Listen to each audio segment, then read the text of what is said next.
Hello மக்களே, எல்லோருக்கும் வணக்கம். நாம் இன்றைக்கி செய்ய போகிற ரெசிபி ரோட்டு கடை ஸ்டைலில் பானிபூரி தான் செய்ய போகிறோம். வாங்க இந்த பானிபூரி எப்படி செய்கிறதுன்னு இந்த வீடியோவில் பார்க்கலாம். நாம் அதிகமாக வெளியே சாப்பிடாம நாமளும் வீட்டிலேயே செஞ்சு சாப்பிட்லாம்.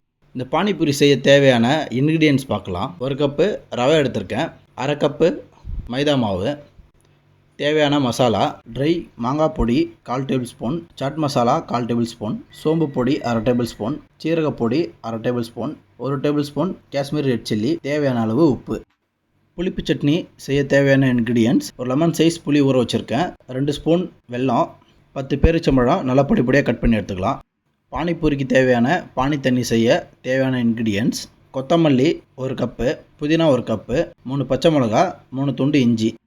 உருளைக்கிழங்கு மசாலா செய்ய தேவையான இன்க்ரீடியன்ட்ஸ்: ஒரு உருளைக்கிழங்கை வேக வச்சு வச்சுருக்கேன், பட்டாணி வேக வச்சு வச்சுருக்கேன், ஒரு வெங்காயத்தை பொடிப்பொடியாக நறுக்கி வச்சுருக்கேன். இப்போ நாம் பானிபூரி செய்ய தேவையான மாவு செஞ்சுக்கலாம். 1 கப்பு ரவையை போட்டுக்கலாம், 1/2 கப்பு மைதா மாவு போட்டுக்கலாம். மைதா மாவு நிறைய போடக்கூடாது.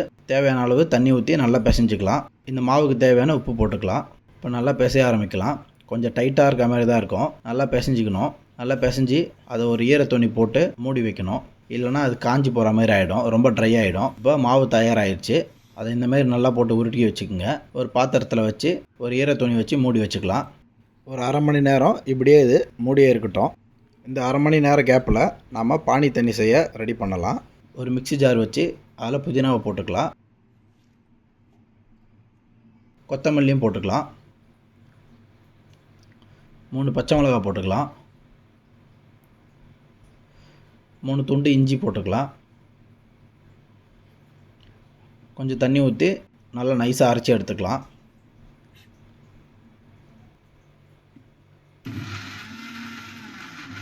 இப்போ புதினா தண்ணி ரெடி ஆயிடுச்சு. அது நல்லா ஒரு ஃபில்ட்ரு வச்சு நல்லா ஃபில்ட்ரு பண்ணிக்கலாம். ஃபில்ட்ரு பண்ணியாச்சு. இப்போ மசாலா ஐட்டம்லாம் ஆட் பண்ணலாம். மாங்காய் பொடி 1/4 tablespoon, chaat masala 1/4 tablespoon, சோம்புத்தூள் 1/4 டேபிள் ஸ்பூன், சீரகத்தூள் 1/4 டேபிள் ஸ்பூன்.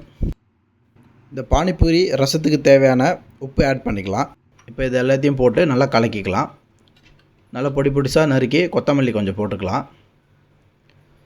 இப்போ தேவையான அளவு தண்ணி ஊற்றி நல்லா மிக்ஸ் பண்ணிக்கலாம். 2 குழிக்கரண்டி அளவு புளி தண்ணி ஊற்றிக்கலாம். அப்போ தான் நல்லா டேஸ்ட்டாக இருக்கும்.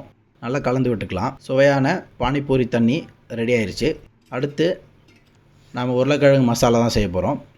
ஒரு உருளைக்கிழங்கு நல்லா வேக வச்சு வச்சுருந்தேன், அதை நல்லா மசிச்சுக்கலாம். ஒரு கிண்ணத்தில் போட்டு 1/2 கப்பு வெங்காயம் போட்டுக்கலாம். கொத்தமல்லி ஒரு கைப்பிடி அளவு போட்டுக்கலாம். 1/4 டேபிள் ஸ்பூன் மிளகாய்த்தூள், 1/4 டேபிள் ஸ்பூன் உப்பு. தேவையான அளவு உப்பு வேணும்னா போட்டு நம்ம மிக்ஸ் பண்ணிக்கலாம். இப்போ அடுப்பு பற்ற வச்சுக்கலாம். கடாயை வச்சுட்டு சூடானதுக்கப்புறம் நம்ம கரைச்சி வச்ச புளி தண்ணியை ஊற்றிக்கலாம். வெள்ளத்தில் குட்டி குட்டி கல்லுலாம் இருக்கும், அதனால் அதை நல்லா ஃபில்ட்ரு பண்ணி ஊற்றிக்கலாம். நம்ம பொடிப்பொடியாக கட் பண்ணி வச்ச பேரிச்சம்பழத்தை போட்டுக்கலாம். 1/2 டம்ளர் தண்ணி ஊற்றி நல்லா கொதிக்க வச்சுக்கலாம். சோம்புத்தூள் 1/4 டேபிள் ஸ்பூன், மிளகாய்த்தூள் 1/4 டேபிள் ஸ்பூன். இந்த இன்க்ரீடியன்ட்ஸ் எல்லாத்தையும் நல்லா வேக வச்சு எடுத்துக்கலாம். ஒரு பிஞ்ச் அளவு உப்பு போட்டுக்கலாம். நல்லா டேஸ்ட்டை என்ஹான்ஸ் பண்ணி கொடுக்கும். புளிப்பு சட்னி தயாராகிடுச்சு. அதை எடுத்து நம்ம நல்லா கூல் பண்ணி வச்சுக்கலாம். இப்போ ஒரு மிக்ஸி ஜாரில் ஊற்றி அதை நல்லா அரைச்சி எடுத்துக்கலாம். நல்லா பேஸ்ட் அளவுக்கு அரைச்சி எடுத்துக்கலாம். இந்த புளிப்பு சட்னியில் தண்ணி ஊற்றாமல் அரைக்கணும். அப்போ தான் நம்ம ஒரு 10 நாள் வரைக்கும் ஃப்ரிட்ஜில் ஸ்டோர் பண்ணி வச்சு யூஸ் பண்ணலாம். ஒரு கட்டிங் போர்டு வச்சு அதில் கொஞ்சம் மைதா மாவு தடவிக்கலாம். நம்ம உருட்டி வச்ச பானிபூரி மாவு எடுத்துக்கலாம். அந்த மாவை நல்லா போட்டு நல்லா நைஸாக உருட்டணும். நல்லா நைஸாக உருட்டினா தான் பூரி நல்லா வரும். இந்த மாதிரி நல்லா உருட்டிக்குங்க. இப்போ நம்ம நல்லா உருட்டியாச்சு. ஒரு சின்னதாக ஒரு மூடி எடுத்துக்கலாம், நல்லா ஷார்ப்பாக இருக்க மூடியாக. அது எடுத்து இந்த மாதிரி ரவுண்டாக பஞ்ச் பண்ணி அதை நம்ம எடுத்துக்கலாம். இந்த மாதிரி நல்லா மெலிசாக இருக்கணும், அப்போ தான் பூரி நல்லா வரும். பூரி பொரிக்க தயாராக இருக்குது. நாம் இப்போ செய்ய ஆரம்பிக்கலாம். இப்போ அடுப்பை பற்ற வச்சு கடாயை அடுப்பில் வச்சுக்கலாம். இந்த பூரி பொரிக்க தேவையான எண்ணெய் ஊற்றிக்கலாம்.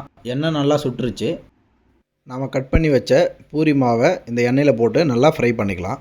பூரி நல்லா இந்த மாதிரி புசு புசுன்னு வரணும். நல்லா ஃப்ரை பண்ணணும். மீடியம் ஃப்ளேம் வச்சுக்கலாம், அதிகமாக வச்சா கருகிடும். பானிபூரி தயாராகிடுச்சு. வாங்க நம்ம சாப்பிட்டு பார்க்கலாம். டேஸ்ட் எப்படி இருக்குதுன்னு பார்க்கலாம். நான் ஒரு பூரியை உடைச்சி காட்டுறேன். அந்த பூரியில் இந்த மாதிரி க்ரன்ச்சியாக ஒரு சவுண்டு வரணும். நீங்கள் உடனே எடுத்துட்டிங்கன்னா அது கொஞ்ச நேரத்தில் புஷ்ஷுன்னு போயிடும். நல்லா ஃப்ரை பண்ணி எடுத்துக்கணும். சுவையான பானிபூரி மசாலா எல்லாம் ரெடி ஆயிடுச்சு. இப்போ நாம் இதை ப்ரிப்பரேஷன் பண்ணி சாப்பிட்டு பார்க்கலாம். ஒரு பானிபூரி எடுத்துக்கலாம். இதில் உருளைக்கிழங்கு மசாலா ஒரு ஸ்பூன் போட்டுக்கலாம். கொஞ்சம் பட்டாணி போட்டுக்கலாம்.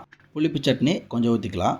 நம்ம செஞ்ச ரசத்தையும் கொஞ்சம் ஊற்றிக்கலாம். என்ன ஒரு அருமையான ரோட்டுக்கடை ஸ்டைலில் பானிபூரி ரெடி ஆகிருக்கு பாருங்கள். நல்லா சாப்பிடுங்க, நல்லதே சாப்பிடுங்க, லைஃப்பை என்ஜாய் பண்ணுங்கள். நீங்களும் உங்கள் வீட்லேயே செஞ்சு சாப்பிடுங்க இந்த மாதிரி டிஷ்ஷெல்லாம். இதை நம்ம இப்போ சாப்பிட்டு பார்க்கலாம் டேஸ்ட் எப்படி இருக்குன்னு.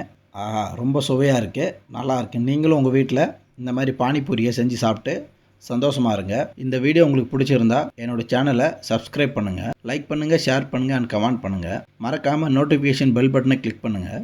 அப்போ தான் என்னோடய வீடியோ உங்களுக்கு உடனே வரும். தேங்க்யூ ஃபார் வாட்சிங்.